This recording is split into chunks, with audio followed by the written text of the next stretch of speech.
আপনার বাচ্চাকে কিন্তু তুলে নিয়ে যাব, একটা মারা গেছে না, আর একটারে উঠায় নিয়ে যাব, এই কথাও আমাকে ফোনে বলা হয়েছে। আমাকে বারবার বলে আপনি আসেন আমাদের সাথে বসেন।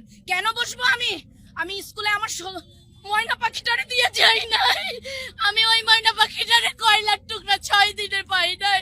আমি 4 দিন পরে ডিএনএ করে তারপর আনছি ভাই। আপনারা কি এটার বিচার করবেন না?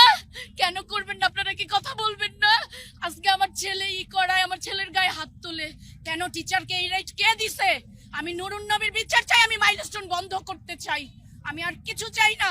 আমার সরকারের কাছে একটাই দাবি, যে আপনি যদি আমাদের সরকার হতে চান, আপনি তো আমাদের সরকার, আমরা আপনাকে বসাইছি না, তাহলে আপনি সুষ্ঠু একটা বিচার করবেন, আপনি এই প্রতিষ্ঠান বন্ধ করবেন।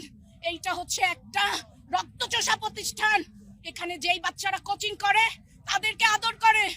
আমার মেয়ে আমি কখনো কোচিং এ দেই নাই, আমার একটা বাচ্চাও আমি কোচিং এ দেই না, আমি বাসায় পড়াই। আমার মেয়ে বারবার যে বলে আম্মু আম্মু আমারে কোচিং এ দাও। যারা কোচিং করে তাদেরকে আদর করে, যারা কোচিং না করে তাদেরকে আদর করে না। আমি বাধ্য হয়ে আমার ময়না পাখিটারে কোচিং এ দিছি মা।